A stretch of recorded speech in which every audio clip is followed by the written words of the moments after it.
Iya, tentunya sekolah. Ya berarti kan libur. Tes, cek, cek. Assalamualaikum warahmatullahi wabarakatuh. Alhamdulillah, rabbil alamin, wassalatu wassalamu ala asrofil anbiya wal mursalin wa ala alihi wa ashabihi rasulillahi ajma'in. Amma ba'du. Pertama-tama marilah kita selalu mengucapkan syukur kehadirat Allah Subhanahu wa taala yang mana pada pagi hari ini kita masih diberikan kesehatan serta keimanan sehingga kita dapat berkesempatan hadir di ruangan yang sederhana ini dalam acara diseminasi modul 1.4 aksi nyata budaya positif. Dan tidak lupa pula kita kirimkan sholawat dan salam kepada Nabi besar Muhammad SAW dengan nafas Allahumma sholli ala sayyidina Muhammad wa ala ali sayyidina Muhammad. Semoga kita semua mendapatkan syafaatnya. Bapak-bapak yang saya banggakan, jadi untuk pertama kali saya mengucapkan ribuan terima kasih Bapak dan Ibu telah bersedia hadir dalam acara ini. Semoga acara ini dari awal dan akhir nanti berjalan dengan lancar.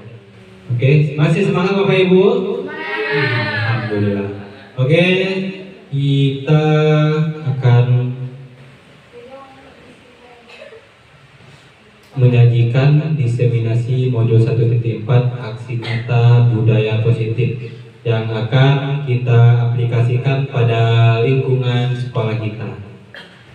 Perkenalkan, nama saya Budi Zikr Hakim SPD dari Sekolah SLB Bina Merah Merangin CGP Angkatan 11 Kabupaten Melarang. Oke, sebelum saya masuk ke materi intinya, saya akan memperkenalkan dulu fasilitator saya, yaitu Dedi Frianto SPD. Bapak ini domisili di Kerinci, di Sungai Penuh, kota Sungai Penuh. Yang kedua itu Bapak pengajar praktik saya, yaitu Bapak Tony Hendra SPD, domisilinya di Kota Bangko, namun tempat tugasnya di Desa Mampun Baru B5 sebagai kepala sekolah. Oke, yang pertama yaitu kita masuk ke perubahan paradigma belajar, di mana pengertian paradigma yaitu keyakinan atau kepercayaan yang mendasari seseorang dalam melakukan segala tindakan. Selain itu, hadirnya paradigma juga dapat mempengaruhi manusia dalam hal berpikir dan bersikap terhadap semua hal. Di sini dapat kita lihat bahwasanya paradigma jika kita hubungkan kepada sekolah, yaitu tentang apa kepercayaan yang mendasari tingkah laku kita.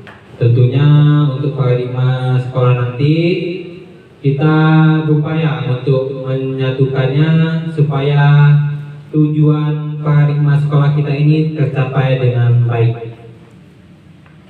Lanjut ke psikiater dan pendidik Dr. William Glasser dalam kontrol teori yang kemudian hari berkembang dan dinamakan choice theory, meluruskan beberapa miskonsepsi tentang makna kontrol. Yang pertama yaitu ilusi guru mengontrol murid. Pada dasarnya kita tidak dapat memaksa murid untuk berbuat sesuatu jika murid tersebut memilih untuk tidak melakukannya. Pada poin yang pertama ini setuju Bapak Ibu, kita tidak bisa memaksa ya. Jadi kita berikan murid tersebut suatu kebebasan. Yang kedua, ilusi bahwa semua penguatan positif efektif dan bermanfaat. Penguatan positif atau bujukan adalah bentuk-bentuk kontrol. Yang ketiga, ilusi bahwa kritik dan membuat orang merasa bersalah dapat menguatkan karakter. Menggunakan kritik dan rasa bersalah untuk mengontrol murid menuju pada identitas gagal. Ini perlu kita garis bawahi ya Bapak Ibu. Menggunakan kritik apabila kritik itu bersifat nadanya yang sangat tinggi ataupun dengan kata-kata yang membuat rasa bersalah murid tersebut, ini identitasnya gagal, Bapak Ibu. Lanjut, ilusi bahwa orang dewasa memiliki hak untuk memaksa, bahwa orang dewasa yang percaya bahwa mereka memiliki tanggung jawab untuk membuat murid-murid berbuat hal-hal terbaik. Orang dewasa akan menyadari bahwa perilaku memaksa tidak akan efektif untuk jangka waktu panjang dan sebuah hubungan permusuhan akan terbentuk.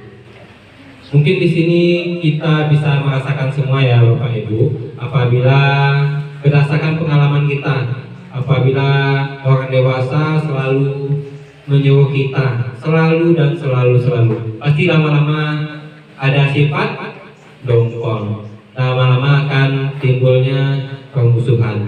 Ini sebaiknya jangan kita lakukan dan harus kita hindari Bapak Ibu. Kita lanjut.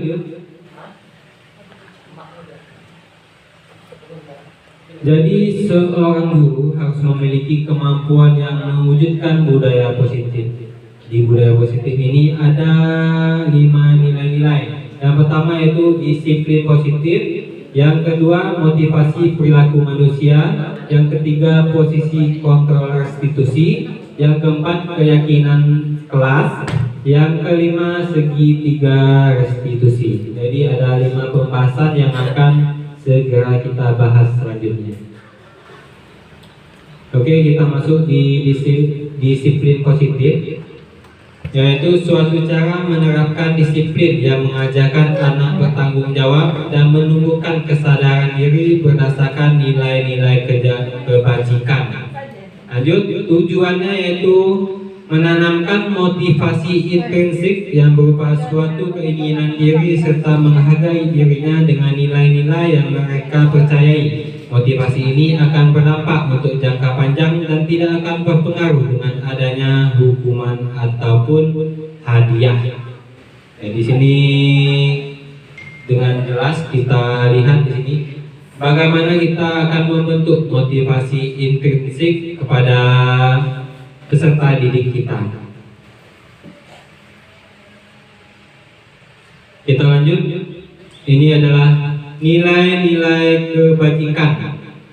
Mungkin bisa kita lihat Bapak Ibu, saya berikan waktu 1 menit, kita lihat bersama-sama. Ini merupakan nilai-nilai kebajikan yang nantinya bisa kita tanamkan kepada anak-anak menjadi suatu keyakinan. Ada peduli, rajin, integritas, rasa hormat, keterus-terangan, keberanian, kebahagiaan, tanggung jawab, kebersihan, kesantunan, keadilan, pengabdian, komitmen, kreatif, baik hati, bijaksana, belas kasih, semangat, kesetiaan, bersyukur, percaya diri, kedermawanan, dan banyak lainnya. Ada juga kedamaian, gotong royong, ada juga bertujuan, percaya, ada juga, dan belas kasih. Oke, kita lanjut ya Bapak Ibu.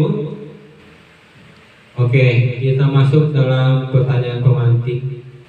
Jadi nanti saya meminta Bapak Ibu untuk berpartisipasi aktif dalam menjawabnya. Yang pertama itu, bila di sekolah Anda tidak ada aturan yang memberikan surat teguran bagi guru yang sering datang terlambat, atau tidak ada atasan yang memberikan Anda penghargaan menjadi guru terbaik karena sering tepat waktu, apakah Anda akan tetap datang tepat waktu untuk mengajar murid-murid Anda? Jelaskan alasan Anda. Mungkin Bapak Ibu bisa menjawabnya. Silakan Bapak Ibu.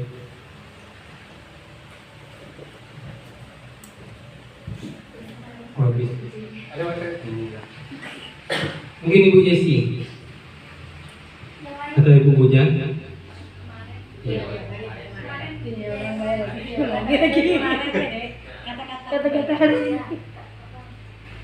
Silakan. Kalau menurut saya, apabila di sekolah tidak ada aturan yang memberikan surat teguran bagi guru yang datang terlambat, dan juga tidak ada atasan yang memberikan penghargaan menjadi guru terbaik karena sering tepat waktu. Dan pertanyaannya, apakah saya akan tetap datang tepat waktu untuk mengajar murid saya? Belakang laptop. Jawabannya adalah ya, karena Di sini saya mengajar itu karena ada tanggung jawab, nilai tanggung jawab yang saya pegang dan juga nilai disiplin. Jadi saya karena sudah ditanamkan seperti itu, tidak peduli lagi apakah ada hadiah atau hukuman. Yang saya jalankan itu merupakan penunaian terhadap kewajiban saya sebagai guru. Begitu, Pak. Ya, tepuk tangan untuk Ibu Budian. Jadi tentang nilai tanggung jawab, di mana profesi itu harus kita jadikan yang utama ya Bapak Ibu ya. Lanjut yang kedua, nilai-nilai kebajikan apa yang Anda rasakan penting saat ini untuk ditanamkan pada peserta didik Anda di sekolah. Mengapa? Kita kembali lagi untuk nilai kebajikan. Silakan dipilih dan dijelaskan Bapak Ibu. Mungkin Ibu Yesi ini.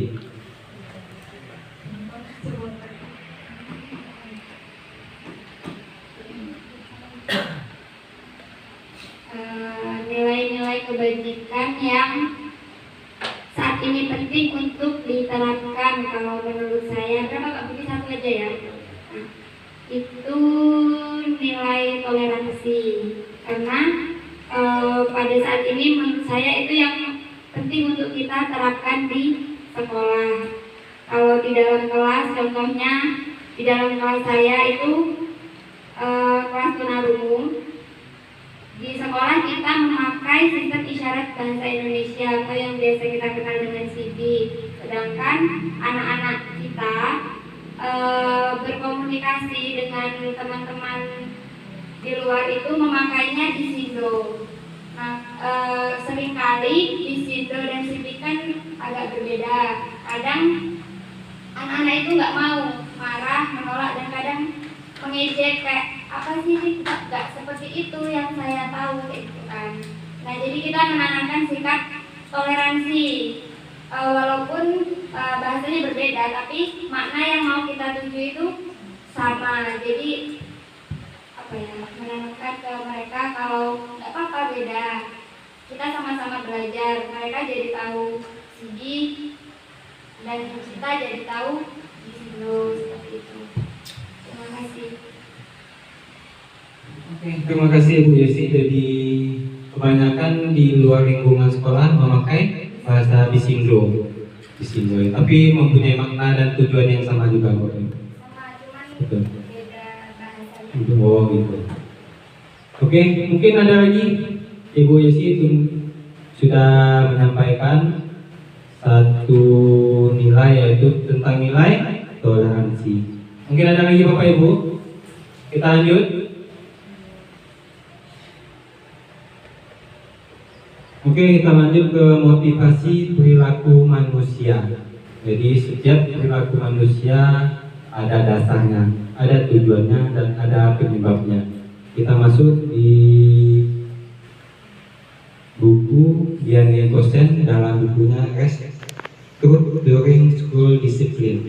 3 motivasi perilaku manusia terhadap hukuman. Yang pertama, untuk menghindari ketidaknyamanan.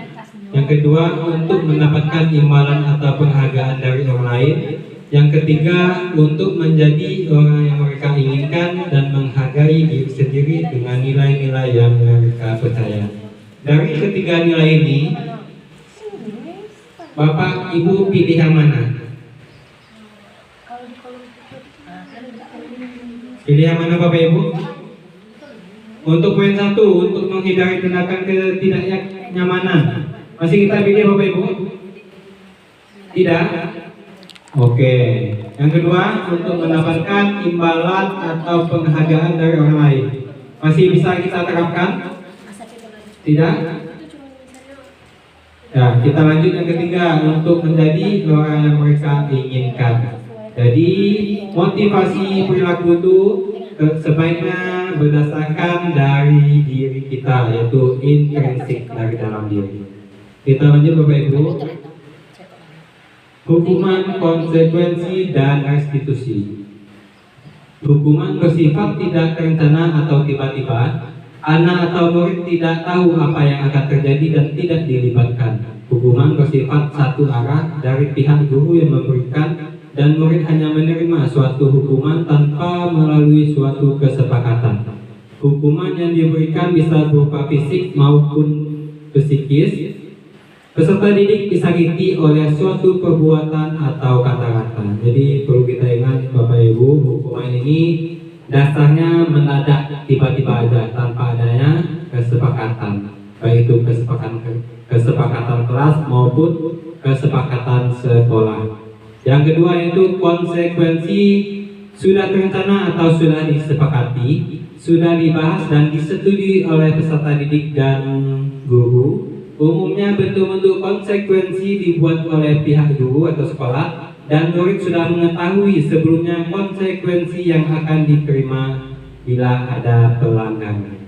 Dan untuk konsekuensinya tentunya sudah disepakati dan ada hukuman ketika kita melanggarnya. Yang ketiga yaitu restitusi, adalah proses menciptakan kondisi bagi murid untuk memperbaiki kesalahan mereka sehingga mereka bisa kembali pada kelompok mereka dengan karakter yang lebih kuat, dalam buku Gosen tahun 2004. Jadi ketika anak kita mendapatkan suatu masalah, kita bisa memakai restitusi ini dan menghilangkan hukuman ataupun konsekuensi. Restitusi itu menciptakan agar peserta didik kita itu merasa nyaman dan aman untuk ke sekolah. Lanjut. Oke, ini ada contoh-contohnya biar kita lebih mengetahui lebih mendalam lagi.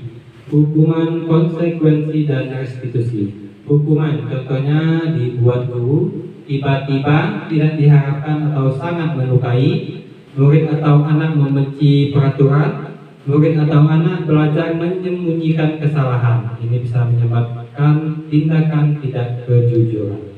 Konsekuensi dibuat oleh guru dan murid, sudah diketahui masuk akal, murid atau anak menghormati peraturan, anak belajar taat peraturan.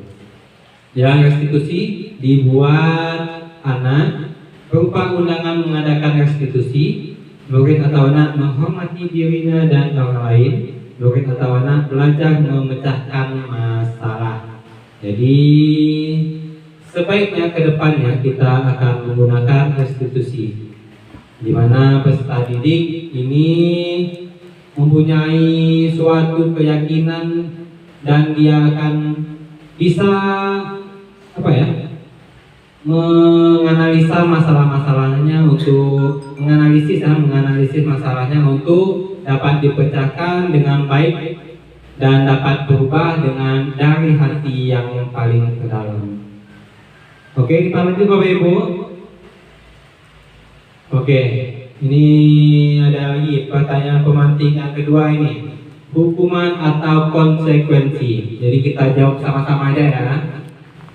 Tindakan guru yaitu mencatat 100 kali di dalam buku kalimat, saya tidak akan terlambat lagi karena terlambat ke sekolah. Ini bentuknya apa ya Bapak Ibu? Hukuman atau konsekuensi. Mencatat 100 kali di dalam buku kalimat, saya tidak akan terlambat lagi karena terlambat ke sekolah. Apa? Silakan. Oke, jawabannya konsekuensi. Ya Bapak Ibu, lanjut yang kedua, lari mengelilingi lapangan basket 2 kali karena terlambat hadir di sekolah. Hukuman, oke. Yang ketiga, membersihkan coretan yang dibuatnya di meja tulis. Ya, konsekuensi. Yang keempat, murid diminta untuk push up 15 kali karena tidak menggunakan masker ke sekolah. Oke, hukuman. Lanjut, menggantikan kertas tugas teman yang telah dicoret. Konsekuensi. Lanjut, berjemur di lapangan basket pukul 12 siang karena mengobrol dengan teman. Hukuman, oke. Lanjut, murid diminta bertelanjang kaki sepanjang hari karena tidak menggunakan sepatu warna hitam sesuai peraturan sekolah. Hukuman. Jadi udah jelas Bapak Ibu, saya yakin dan percaya Bapak Ibu sudah sangat mengerti tentang perbedaan hukuman, konsekuensi, dan restitusi. Kita lanjut ya Bapak Ibu ya. Oke, ini ada nilai penghargaan.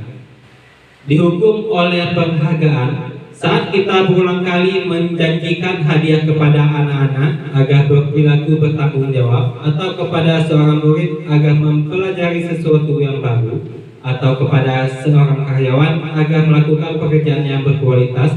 Kita sedang berasumsi mereka tidak dapat melakukannya atau mereka tidak akan memilih untuk melakukannya. Ibu ya, ini pendapat dari Alfion. Ya, jadi di sini kita garis bawahi tentang menjanjikan hadiah.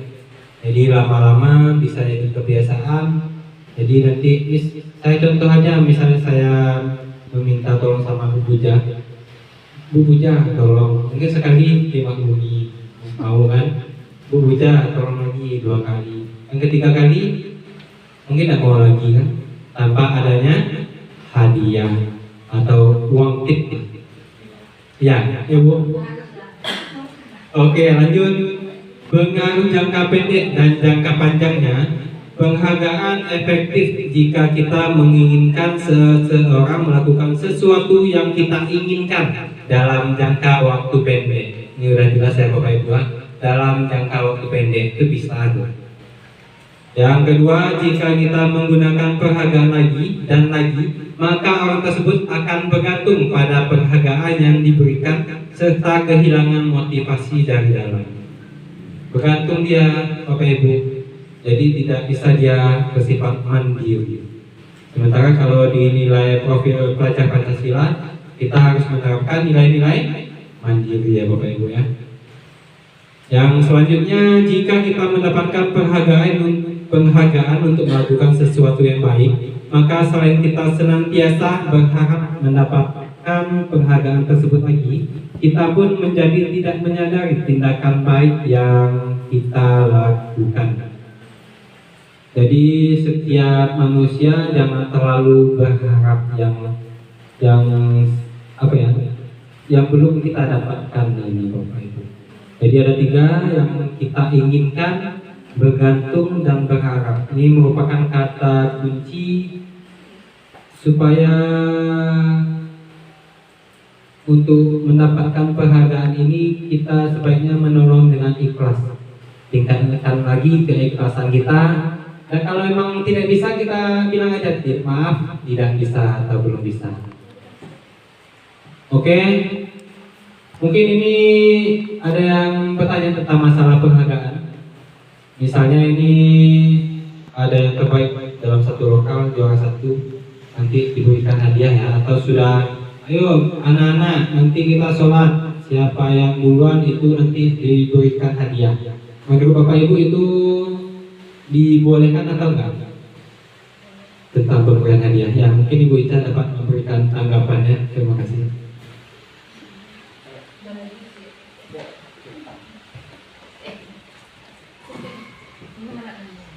Baik, tadi kan Pak Budi bilang jika ada anak yang sholat nanti diberi hadiah. Iya, siapa yang duluan datang atau gimana kan? Ya. Atau yang rajin? Kita gambarkan aja di sekolah kita. Seperti anak autis misalnya kan, itu kan untuk menstimulus anak itu biar misalnya kita mau, mereka bilang mau, karena kan biasanya anak-anak kita itu nggak bisa bilang mau. Jadi kami harus ada rewardnya dulu. Nanti kan rewardnya itu lama-lama bisa hilang. Jadi dia termotivasi untuk belajar karena diberi hadiah. Nanti kan rewardnya itu bisa lama-lama bisa hilang. Oh gitu. Oke, terima kasih atas pendapat Ibu Ica. Jadi di sekolah kita ya Ibu Ica, khususnya anak autis, tidak semuanya, bisa semuanya atau anak autis saja. Kebanyakan ya harus diberikan reward dulu untuk melakukannya agar mereka termotivasi. Namun lama-lama bisa dihilangkan. Itu pula kelebihan di SLB kita ya Bapak Ibu ya. Jadi untuk yang ini emang untuk kita terapkan di sekolah umum Bapak Ibu, di sekolah umum. Ini kan tidak wajib kita laksanakan di sekolah kita. Kenapa? Kita ini sekolah luar biasa. Jadi ada penerapan khusus yang tentunya dapat kita lakukan. Apalagi kita jurusan yang memang di bidangnya pasti penerapannya beda di lapangan ya Bapak Ibu ya. Untuk itu berarti kita sepakat nih untuk nilai penghargaan ini dapat dilakukan, namun lama-lama pasti bisa dihilangkan, dikurangi atau lama-lama tentu bisa dihilangkan lagi ya. Sampai anak tersebut sudah meyakini bahwa nilai-nilai keyakinannya itu sudah dari dalam hatinya atau motivasi intrinsik. Oke, tepuk tangan dulu untuk Ibu Ica. Ya, terima kasih Ibu Ica. Kita lanjut tentang posisi kontrol restitusi. 5 posisi kontrolnya yaitu guru sebagai penghukum, guru sebagai pembuat rasa bersalah, guru sebagai teman, guru sebagai pemantau, dan guru sebagai manajer. Nanti ada lagi nih pertanyaan pemantiknya. Kita masuki materinya dulu ya, yaitu tentang guru sebagai penghukum. Guru yang berperan sebagai penghukum akan menggunakan hukuman untuk mengontrol perilaku murid. Hukuman yang diberikan dapat berupa hukuman fisik maupun verbal. Berikut contohnya yaitu yang pertama, guru memukul murid yang tidak mengerjakan tugas. Yang kedua, guru menghukum murid dengan berdiri di depan kelas karena berbicara saat pelajaran berlangsung. Yang ketiga yaitu guru memberikan nilai buruk kepada murid yang tidak mengikuti ulangan. Nah, kita lanjut ke posisi yang kedua yaitu posisi sebagai pembuat merasa bersalah. Dapat melakukan hal ini dengan cara memberikan nasihat atau dengan membuat murid merenungkan kesalahannya. Contohnya yang pertama, guru berkata kepada murid yang tidak mengerjakan tugas, apakah kamu tahu bahwa kamu telah mengecewakan orang tuamu dan gurumu? Yang kedua, guru meminta murid yang mencontek saat ulangan untuk menulis surat permintaan maaf kepada orang tua dan gurunya. Lanjut ya, nanti dijelaskan ya Bapak Ibu ya. Yang ketiga, guru sebagai teman. Contohnya, guru sering mengobrol dengan murid di luar jam pelajaran. Guru ikut bermain dengan murid saat istirahat. Dan ketiga, guru membantu murid memecahkan masalah-masalah pribadinya. Jadi ada suatu hubungan yang sangat intens sebagai guru sebagai teman. Kita lanjut. Guru berperan sebagai pemantau. Contohnya yaitu guru berkeliling kelas saat pelajaran berlangsung untuk memastikan bahwa murid memperhatikan. Yang kedua, guru menegur murid yang berbicara saat pelajaran berlangsung. Yang ketiga, guru mengingatkan murid untuk mengenakan seragam sekolah yang lengkap. Untuk pemantau, guru sebagai pemantau ini biasanya guru tersebut ada bank datanya. Jadi setiap murid itu melakukan kesalahan apa aja ada jumlahnya di bukunya atau di HP-nya. Bank data itu bisa di buku ataupun di HP-nya. Jadi catatan kecil, sehingga peserta didik yang melanggarnya tidak bisa berbuat apa-apa karena itu sesuai dengan data dan fakta yang ada. Itu guru sebagai pemantau. Yang kelima yaitu guru sebagai manajer. Yang pertama itu guru menyusun rencana pembelajaran yang jelas dan terarah. Yang kedua, guru menggunakan metode pembelajaran yang bervariasi dan sesuai dengan kebutuhan murid. Yang ketiga, guru memberikan umpan balik yang positif dan konstruktif kepada murid. Untuk yang keempat ini bisa kita tambahkan yaitu guru melakukan suatu restitusi sehingga masalah kenakalan anak bisa teratasi dengan baik. Dan untuk mengatasi masalah itu memang sebaiknya ada solusi yang terbaik dari murid tersebut. Jadi kembali lagi motivasi intrinsik. Oke, kita masuk ke pertanyaan pemantik. Yang pertama yaitu jelaskan dan pilihlah 3 posisi kontrol berdasarkan pengamatan Bapak Ibu yang efektif untuk dilakukan di sekolah kita. Ini ya Bapak Ibu ya. Ambil 3, silakan Bapak Ibu pilih 3 yang terbaik yang bisa kita terapkan di sekolah kita. Mungkin Bapak Vicky atau Ibu Desi. Silakan Ibu.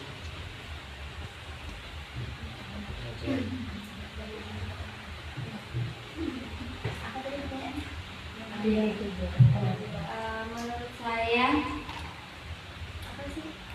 Pilih 3 pilih 3. dan jelaskan yang bisa kita terapkan di lingkungan Menurut sekolah. saya mana yang bisa kita terapkan di sekolah itu yang pertama guru sebagai teman, guru sebagai pemantau, dan guru sebagai manajer.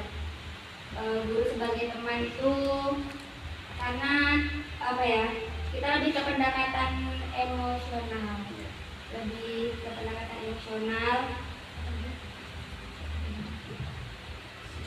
Mantap. untuk lebih dekat kepada anak murid. Jadi mungkin dia akan lebih nyaman dalam proses pembelajaran. Setelah itu guru sebagai pemantau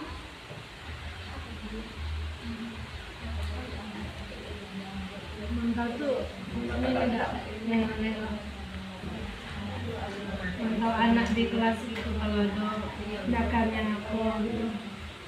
ini juga perlu guru sebagai pemantau agar anak lebih disiplin.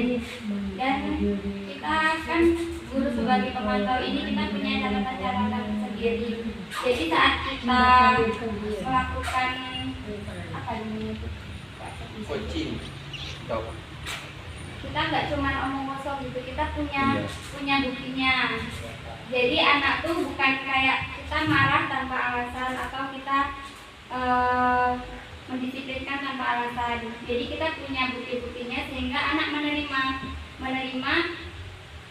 apa sih hal-hal yang disampaikan oleh gurunya, menerima oh ya ternyata saya memang melakukan kesalahan tersebut.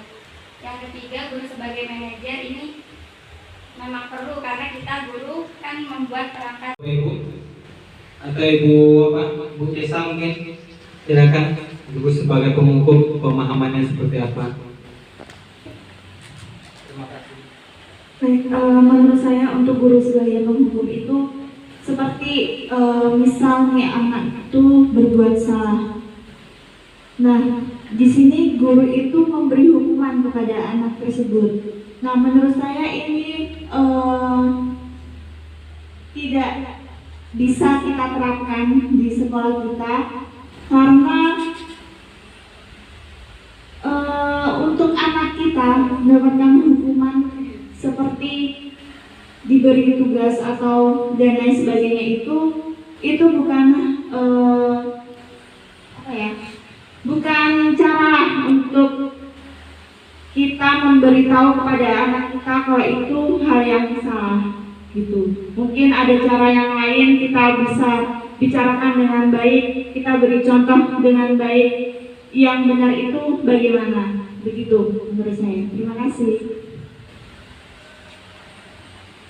Oke, terima kasih Bu Desa. Jadi lebih kepada guru sebagai teman ya jika memberikan pemahaman tentang masalah anak nantinya. Yang kedua itu untuk identitas gagal, yaitu guru sebagai pembuat rasa bersalah. Mungkin Bapak Ibu bisa menjelaskan atau mungkin Ibu Puja bisa memberikan pemahamannya. Ya.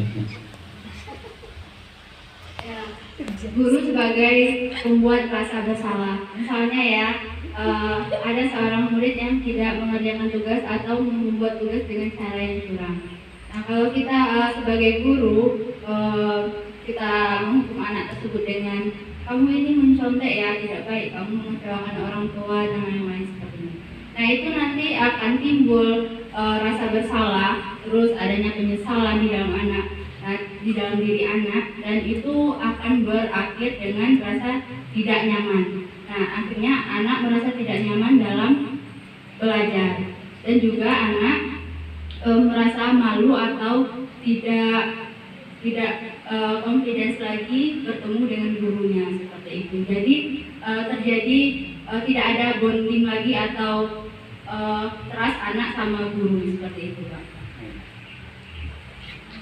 Oke, jawaban yang sangat luar biasa sekali dari Ibu Buta dan Ibu Desa. Mari kita berikan tepuk tangan Ibu, Bapak dan Ibu. Jadi udah jelas ya Bapak Ibu ya. Kedepannya kita harus berusaha untuk menerapkan guru sebagai teman, yang kedua guru sebagai pemantau, dan yang ketiga guru sebagai manajer. Mungkin udah habis. Ada baterai yang bagus. Baterai yang baru, Bu. Ada lagi, Kakak. Ini nih yang apa juga. Yang sudah habis. Masih semangat Bapak Ibu? Masih?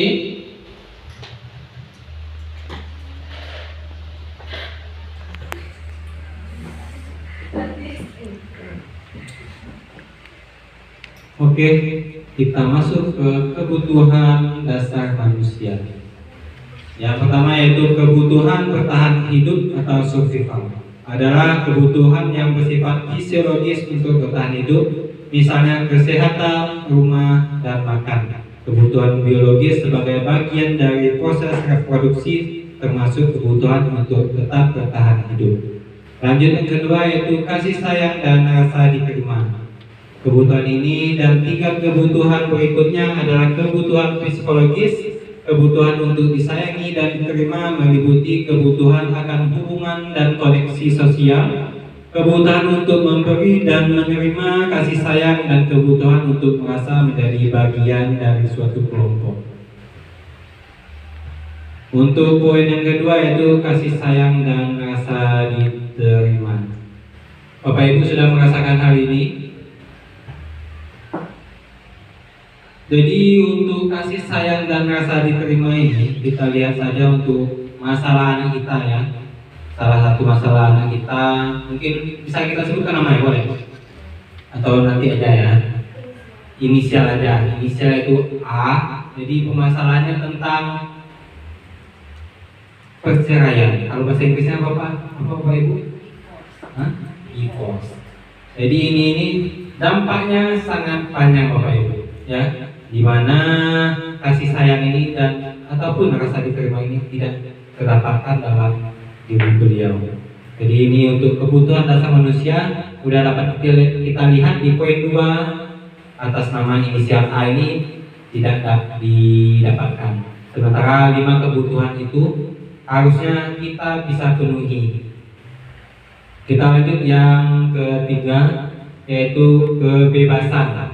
Adalah kebutuhan atau akan kemandirian, otonomi, memiliki pilihan dan mampu mengendalikan arah hidup seseorang.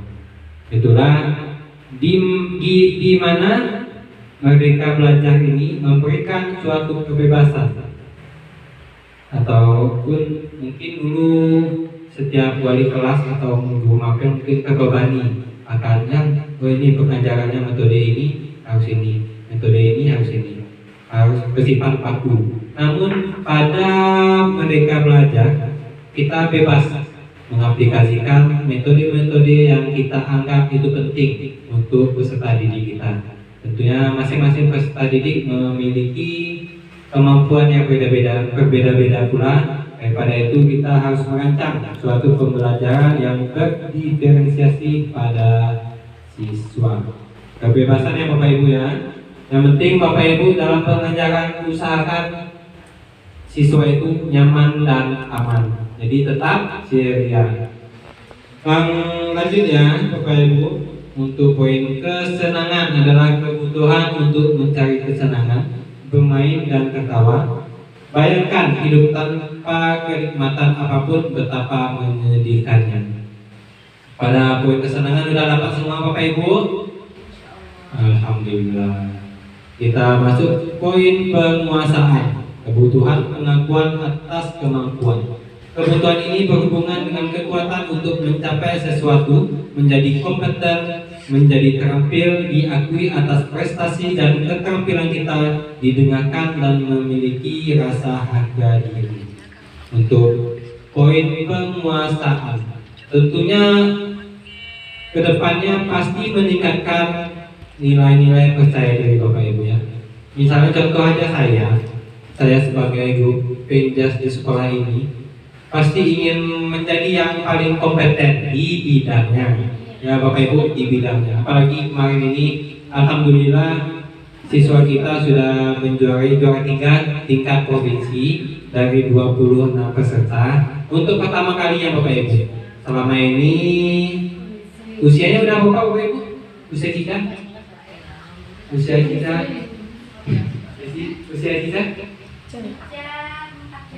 14 di kelas 7 ya, di kelas 8 SMP. Alhamdulillah telah mencapai prestasi yang terbaiknya dan tidak menutup kemungkinan tahun depan akan mengikuti lagi, dan semoga kita sama-sama kita mendoakan semoga anak-anak kita, anak-anak yang berbakat ini mencapai kepada potensi yang terbaiknya, di mana ini adalah merupakan pendapat Ki Hajar Dewantara tentang pendidikan. Kita harus menuntut anak mencapai kodratnya, kodrat alam maupun kodrat zaman. Ya Bapak Ibu. Oke. Sudah tadi untuk penguasaan di mana kompeten. Pasti saya merasa bangga ya Ibu, Bapak Ibu ya. Tapi untuk itu saya tidak boleh terlalu bangga karena di sini kita masih belajar dan belajarnya. Sebab ada materi penyajian yang saya sampaikan minggu yang lalu yaitu guru harus belajar. Jika tidak belajar, berhentilah jadi guru. Setuju Bapak Ibu kan? Oke. Kita lanjut ya Bapak Ibu. Keyakinan kelas. Keyakinan kelas adalah seperangkat nilai dan prinsip yang disepakati bersama oleh guru dan siswa untuk memandu perilaku dan interaksi di dalam kelas. Ini untuk nilai-nilai keyakinan. Yang pertama mungkin Bapak Ibu ragu tentang kesepakatan atau keyakinan. Kesepakatan itu ya Bapak Ibu, yaitu kesepakatan antara peserta didik dan murid. Ini bisa saja dilakukan, tapi dilakukannya bukan dari hati Bapak Ibu. Sementara keyakinan dilakukan dari hati dan dikerjakan sehingga menghasilkan nilai-nilai yang positif. Untuk tentunya untuk keyakinan ini panduannya tentang nilai-nilai kebajikan yang telah saya sajikan tadi Bapak Ibu. Lanjut. Untuk keyakinan kelas, pembentukan keyakinan kelas ini Bapak Ibu bisa terapkan nantinya di dalam kelas yang masing-masing. Yang pertama, keyakinan bersifat lebih abstrak daripada peraturan yang lebih rinci dan konkret. Yang kedua, keyakinan kelas berupa pernyataan-pernyataan universal. Yang ketiga, pernyataan keyakinan kelas senantiasa dibuat dalam bentuk positif. Yang keempat, keyakinan kelas hendaknya tidak terlalu banyak sehingga mudah diingat dan dipahami oleh semua warga kelas. Yang kelima, keyakinan kelas sebaiknya sesuatu yang dapat diterapkan di lingkungan sekolah. Yang keenam, semua warga kelas hendaknya ikut berkontribusi dalam pembuatan keyakinan kelas lewat kegiatan curah pendapat. Yang ketujuh, bersedia meninjau kembali keyakinan kelas dari waktu ke waktu. Jadi sebagai tambahan Bapak Ibu, untuk keyakinan kelas ini sebaiknya jangan lebih dari 7. Karena apa Bapak Ibu? Keyakinan kelas ini yaitu intinya mudah diingat peserta didik dan mudah dilakukan. Kalau terlalu banyak nanti susah Bapak Ibu, susah diingat. Dan kedepannya juga bisa kita tinjau kembali Bapak Ibu, bisa kita rubah lagi Bapak Ibu dengan kesepakatan kita masing-masing. Kita lanjut Bapak Ibu. Ini saya bacakan tentang keyakinan kelas tunarungu, yaitu yang pertama, hadir tepat waktu. Setuju Bapak Ibu? Setuju Bapak Ibu? Hadir tepat waktu. Berpakaian rapi dan lengkap. Berdoa sebelum dan sesudah belajar. Menjaga kebersihan kelas dan sekolah. menjadi murid yang bersemangat dan ceria. Yang poin terakhir itu mengembalikan barang teman yang dipinjam dengan mengucapkan terima kasih. Ini poin yang ketujuh, ini sangat kebanyakan ya Bapak Ibu. Saya lihat di masing-masing kelas ada juga yang dimasukkannya dalam tas. Contoh anak kita ada dimasukin dalam tas, nanti dibawanya pulang. Ada juga ya Bapak Ibu ya. Mungkin ini tentang ini poin yang mengembalikan barang teman yang dipinjam dengan mengucapkan terima kasih, ini bisa kita bahas bersama-sama Bapak Ibu. Mungkin saya minta pemahaman dari Pak Vicky dulu, gimana kita menerapkannya ke depan Bapak Ibu, supaya tidak terjadi lagi hal yang demikian. Oh, yang mengembalikan barang teman ini.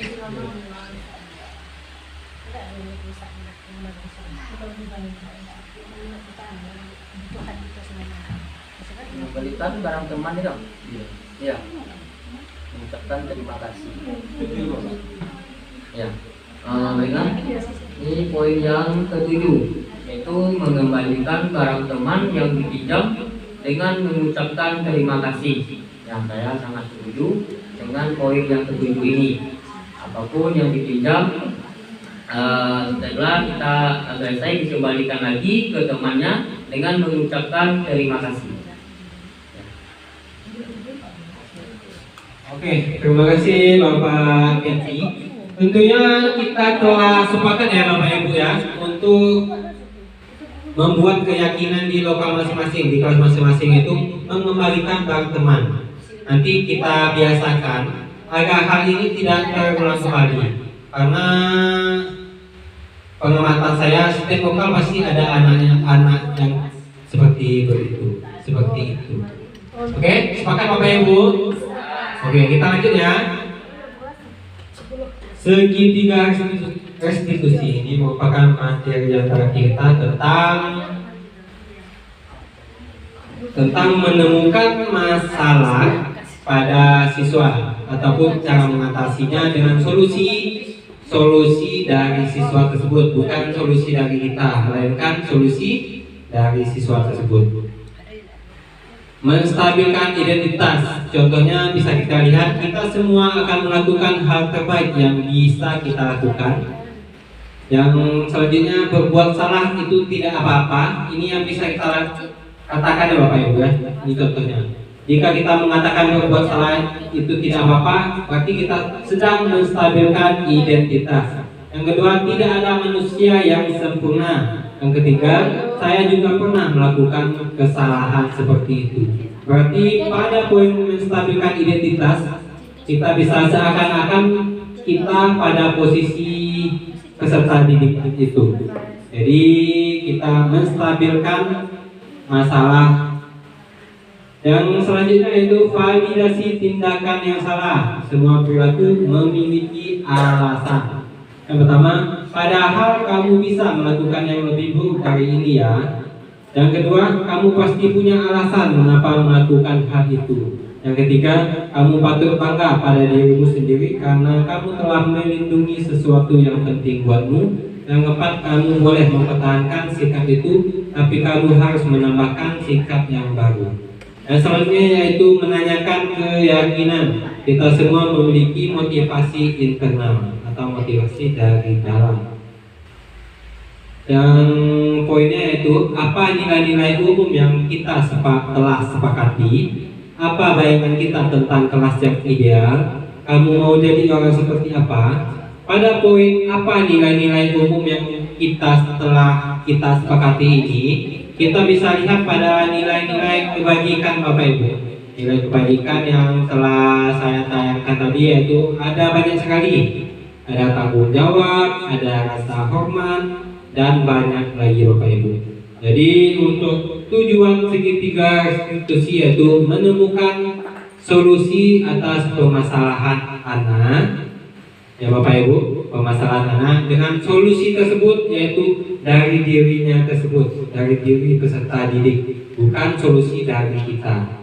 Jadi bagaimana kita menanamkan suatu keyakinan penuh akan kesadaran peserta didik kita agar dia mau berubah berdasarkan motivasi intrinsik. Oke, kita bahas cuma menanyakan sebentar aja ya. Berdasarkan prinsip membuat kesalahan adalah bagian dari proses pembelajaran. Yang kedua, menggeser identitas gagal ke identitas sukses. Seperti contoh tadi ya Bapak Ibu. Tahap validasi. 1. Berdasarkan prinsip setiap perilaku berupaya memenuhi suatu kebutuhan. Kita sudah sama-sama mengetahui tadi tentang 5 kebutuhan manusia. Ya Bapak Ibu ya. Yang pertama itu kebutuhan survival, kebutuhan bertahan hidup. Yang kedua, kebutuhan kesenangan. Yang ketiga, kebutuhan kebebasan. Yang keempat, kebutuhan apa Bapak Ibu? Yang keempat, penguasaan. Yang kelima, kebutuhan apa Bapak Ibu? Satu lagi apa? Bertahan hidup sudah, kesenangan sudah, kebebasan sudah, penguasaan sudah. Satu lagi, kebutuhan apa Bapak Ibu? Hah? Yo, kita balik lagi. Ini harus hafal ya Bapak Ibu ya. Sama-sama kita lihat.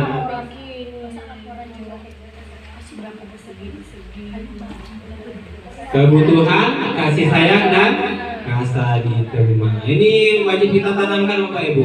Nanti tinggal kita terapkan saja ke siswa kita. Oke, untuk tahap validasi tindakan yang salah, yang kedua guru akan bergeser dari stimulus respon menjadi proaktif. Artinya kita merespon atas masalah yang telah peserta didik sampaikan dan menjadi proaktif, jadikan solusi yang dari murid tersebut. Yang ketiga, mengenali dan mengetahui kebutuhan murid akan memperbaiki hubungan dengan murid. Oke, lanjut. Menanyakan keyakinan. Murid akan diberikan pertanyaan-pertanyaan bermakna untuk memunculkan motivasi secara intrinsik. Yang kedua, mampu mengaitkan keyakinannya dengan keyakinan yang salah. Oke. Jadi sekali lagi Bapak Ibu, untuk segitiga restitusi ini kita menerapkannya yaitu tentang permasalahan yang terjadi pada anak dengan meningkatkan nilai-nilai keyakinannya. Tapi Bapak Ibu, jika segitiga restitusi ini kita terapkan di sekolah, menurut Bapak Ibu siapa yang bisa kita menjadikan target objeknya? Siswa kita. Angga masih bisa Bapak Ibu? Angga? Atau mungkin anak Ibu Yesi masih bisa nggak kita terapkan nilai segitiga restitusinya? Tentunya dengan bahasa yang Ibu Yesi sampaikan tadi, bahasa Bisindo. Ya, Bisindo. Segitiga restitusi ini kan penerapan yang akan kita lakukan dengan yang pertama yaitu menstabilkan identitas, validasi tindakan yang salah, dan menanyakan keyakinan. Apakah masih bisa ini kita terapkan pada siswa Ibu Yesi, yaitu merupakan ketunaan berhubung? Tentunya Ibu Yesi telah mempunyai kompetensi di bidang bahasa isyarat ya Pak Ibu ya. Tentunya pasti ya, saya yakin dan percaya Ibu Yesi bisa menjalankan ini. Setuju Bapak Ibu? Oke, terima kasih Bapak Ibu telah membersamai saya selama 1 jam ke depan. Saya sangat mengucapkan ribuan terima kasih. Semoga Bapak Ibu dalam pemahaman yang telah saya berikan ini mempunyai pengetahuan-pengetahuan yang baru yang dapat kita sama-sama kita terapkan di lingkungan sekolah ini. Jadi saya hanya minta dua saja Bapak Ibu. Dua refleksi dari Bapak Ibu tentang pemaparan dari yang telah saya sampaikan tadi. Refleksinya apa sih? Oh, saya baru tahu ini. Nah, silakan Bapak Ibu. dua saja mewakili. Silakan Ibu Desi. Sebagai refleksinya saya dapat pengetahuan baru itu Pak Budi. Saya baru tahu kalau apa sih guru sebagai penghukum dan guru sebagai pemberi dasar besar itu nggak efektif dan nggak boleh dilakukan lagi. Saya baru tahu. Jadi ini merupakan pengetahuan baru bagi saya. Terima kasih Pak Budi. Oke, terima kasih Bu Yesi. Tepuk tangan dulu ya Bapak Ibu untuk Bu Yesi. Alhamdulillah. Jadi sangat berkesan bagi saya Bapak Ibu ketika Ibu memberikan refleksi tentang apa yang Ibu Yesi sampaikan tadi. Berarti pemahaman yang telah saya sampaikan atau saya bagikan tadi sangat berguna sekali untuk kita bersama. Dan saya bangga sekali Bapak Ibu ya. Terima kasih ya Ibu Yesi ya. Yang selanjutnya Bapak Ibu silakan untuk refleksinya Ibu bisa atau Ibu Buya. Silakan Ibu Buya ya. Ya tadi kan ada beberapa kebutuhan manusia ya Pak Budi ya. Iya. Jadi di sana tadi ada Pak Budi jelaskan bahwa salah satunya itu kebutuhan akan pengakuan tadi ya. Ya betul sekali. Kita mungkin itu hal sepele ya, penguasaan gitu, seperti kita melakukan sesuatu terus bilang oh hebat ya seperti itu ya, ini bagus seperti itu. Penghargaan itu bisa meningkatkan self esteem kita atau kepercayaan diri sehingga kita termotivasi untuk melakukan yang lebih baik lagi. Sebenarnya kita seperti rekan dulu, oh kamu ini ya, ini bagus ya seperti itu bisa meningkatkan performa kita sebagai guru. Terima kasih Pak Guru. Oke, terima kasih Bu Buja. Tentunya saya ambil tarik kesimpulannya itu tentang kolaborasi yang lebih efektif bagi ibu ya, dan saling menghargai. Setuju Bapak Ibu? Kolaborasi mari kita tingkatkan dan saling menghargai mari kita tingkatkan pula. Setuju? Alhamdulillah. Mungkin ada lagi ya tambahan Bapak Ibu? Oke, cukup ya Bapak Ibu ya. Terima kasih atas partisipasinya pada siang hari ini. Saya memohon maaf apabila ada kata-kata yang membuat Bapak Ibu kurang berkenan. Saya akhiri. Wassalamualaikum warahmatullahi wabarakatuh. Oke, terima kasih Bapak Ibu.